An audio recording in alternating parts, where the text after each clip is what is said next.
नमस्कार। मैं आशा करता हूं कि आप लोग स्वस्थ और खुश होंगे। आज हम बात करने वाले हैं एक ऐसे आयुर्वेदिक तेल के बारे में जो माताओं बहनों को होने वाले कष्टार्थव, जिसको हम डिस्मेनोरिया भी बोलते हैं, पेनफुल पीरियड, इस तेल का प्रयोग कैसे करना है इस वीडियो में हम बताएंगे आपको। अगर आप एक प्रैक्टिशनर हैं तो इस तेल का प्रयोग मैं अपना प्रैक्टिकल अनुभव शेयर करने वाला हूँ। यह तेल स्किन की बहुत सारी समस्याओं को दूर करता है। कहीं पे अगर दद्रू हो गया है, जिसको हम दाद बोलते हैं, दिनाय बोलते हैं, वहाँ पे भी अगर इस तेल का रेगुलर एप्लीकेशन करते हैं तो सही हो जाता है।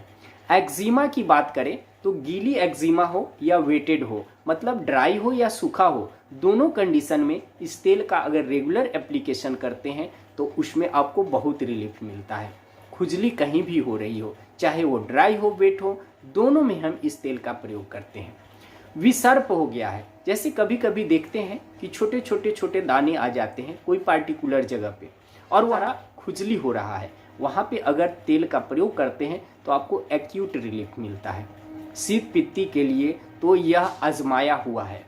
अगर किसी को शीत पित्ती की प्रॉब्लम हो गई है, पूरे बॉडी में रेसेज आ गए हैं, खुजली हो रही है, अगर आप इस तेल का एप्लीकेशन करते हैं तो थोड़े ही देर में देखेंगे कि जो रेसेस है वो चला जाए। इस तेल के एप्लीकेशन करने के पहले अगर नमक पानी से अगर आप स्नान कर लेते हैं और फिर अगर इस तेल को अगर लगाते हैं तो वो जल्दी इफेक्टिव होता है।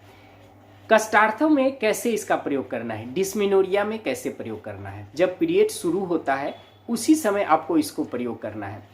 इसको अधोभाग जो होता है लोअर एब्डोमेन रीजन पे सबसे पहले तो इसको अप्लाई करना है और अप्लाई करने के बाद थोड़ा सा पानी गुनगुना करिए, उसमें कोई कॉटन का कपड़ा लीजिए, भिंगो दीजिए, उसको निचोड़िए और फिर सेक करिए। साथ में अगर आप नाभि पूरन करते हैं इसी तेल से तो आप देखेंगे कि कष्टार्थव में बहुत ही आराम मिलता है। कष्टार्थव का मैं एक चिकित्सा भी यहाँ पे बता देता हूँ।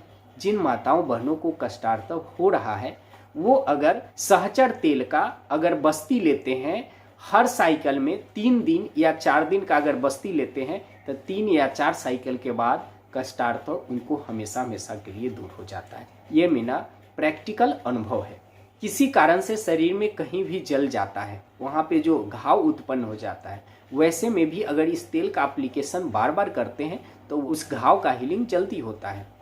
नासूर हो गया है, बलतोड़ हो गया है, तो ऐसे में अगर हम इस गॉस पीस में डाल करके इस तेल को वहाँ पे पट्टी, देखा है कि बहुत सारे बलतोड़ में इसका प्रयोग करके बहुत ही इफेक्टिव होता है। कहीं पे आपको शरीर में गांठ हो गया है या गलगंड है, वैसे में भी इस तेल का अगर आप रेगुलर एप्लीकेशन करते हैं तो यह तेल लेखन का भी काम करता है। कफ के जो संप्राप्ति है उसको दूर करता है, तो यह तेल वहाँ पर भी बहुत इफेक्टिव होता है। अब इस तेल का इतना सारा प्रयोग है तो कुछ सावधानियां भी है, उस सावधानी को आपको ध्यान में रखना होगा। यह तेल बच्चे से दूर रखिए। इस तेल को हमेशा बाह्य प्रयोग के लिए कीजिए, इंटरनल प्रयोग नहीं करना है।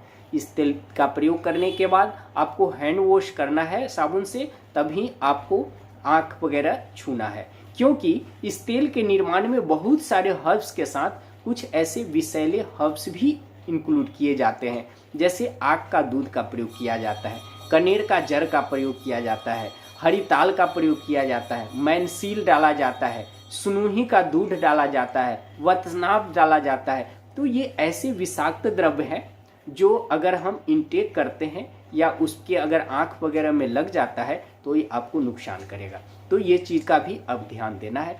अगर इस तेल का प्रयोग आपने किया है और आपका कोई व्यक्तिगत अनुभव है तो प्लीज़ कमेंट करके मुझे शेयर करें। अगर कोई डाउट है तो भी कमेंट करिए, मैं कोशिश करूँगा आपके कमेंट का रिप्लाई देने का।